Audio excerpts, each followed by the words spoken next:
Autopista Rock TV. Amigos de Autopista Rock, bienvenidos a otro capítulo con un personaje muy especial. Me acompaña el productor sueco Daniel Bergstrand.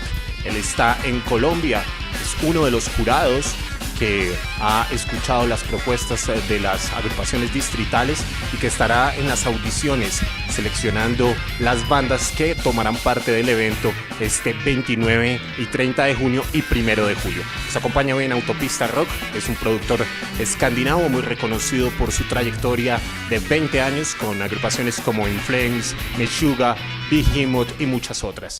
Daniel, welcome to Autopista Rock. Thank you very much for your time, ma'am. And how has it been your experience as a juror of Rock al Parque so far? Oh, the experience so far with the evaluation thing, or Yes. stuff with me? Very cool. I mean, it was an honor, of course, to be invited, and it's always a pleasure to hear. I mean, new styles, and new genres, a new way of seeing things. So, yeah, it's a pleasure. What do you think of the Colombian sound after listening 300 Colombian bands? Yeah, that's a lot to take in. Very, very interesting. I mean, I heard things that I never would have come up with myself, and you can mix that genre with that, and you can do that. And so I'm actually very surprised in a way, and also very happy being a part of it. So vocals is like the main thing. You focus on vocals, right? You had the chance to work with the Colombian band Entrevista in the debut album Manifesto. How did you met them, and how about the experience to work with Colombian musicians in Sweden, by the way? Well, I mean, I met them just by a coincidence. It's just like the guitarist gave me a call and was like, "Hey, we're a band from Colombia. Do you want to work with us?" And one thing led to another, and it was so cool to work with them in the studio. You know, I mean, because they were basically so open-minded. And that's something that I really appreciate. You know, that's probably why the album is so cool. You know, because they're open-minded and willing to test certain things and talking about doing a second one. You know. Bandas que comienzan haciendo producción por su cuenta, pues él como productor se opina que deben seguir así o si deben ya después recurrir pues a una ayuda más profesional. You've got a lot of experience working as a producer and engineer in Sweden, working with influential bands like In Flames, Meshuggah, Behemoth, among others. What it takes to starting the sound in these influential bands? I mean, just to find the right character for the song, the right approach for every song, and also that the bands are like. I mean, I'm hired to do it just because they want me to experiment, and they want me to find a new approach for them. You know, that's what it's all about, to evolve, getting further. So I mean, it's a pleasure doing it, and I love finding new flavors to their already existing sound.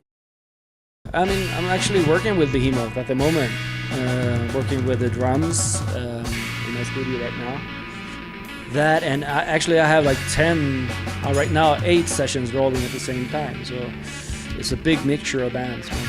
I mean, everything. It's not only metal. It's tons of different genres. Some people expect here more metal and hardcore bands chosen for the auditions, you know. What do you think is the main reason for a such reduced number of hardcore or metal bands in the final qualifying bands?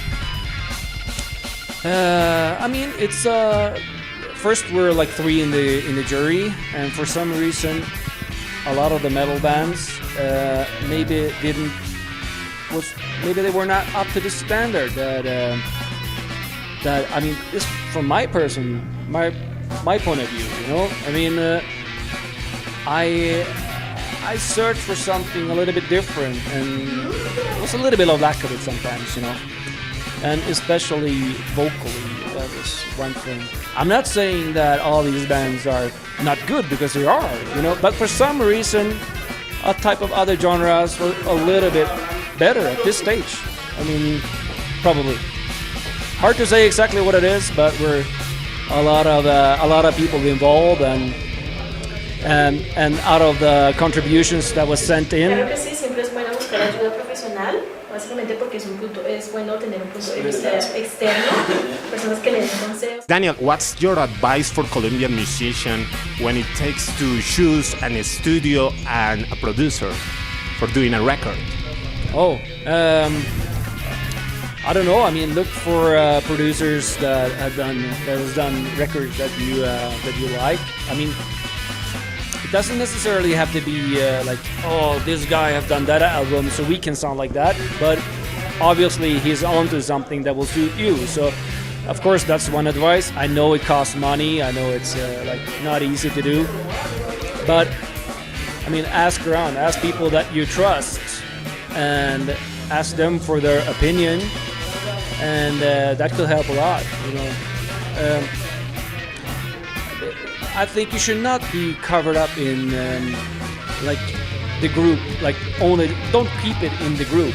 And ask for suggestions. I mean that's.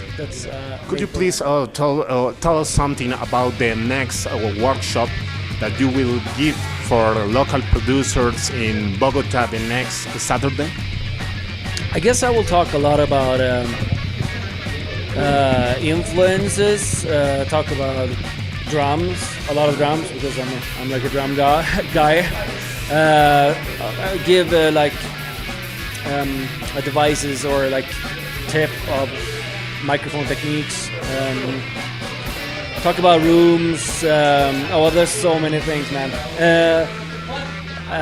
Also talk about how to record albums with like low budget, and try to maintain a as cool sound as possible with a low budget. What to do when you're not having like the most expensive outboard gear. I guess I want it to be like a dialogue thing. I mean, ask questions, fire it away, and we'll see what it will lead to. Hi, I'm Daniel Bergstrand, and you're watching Autopista Rock.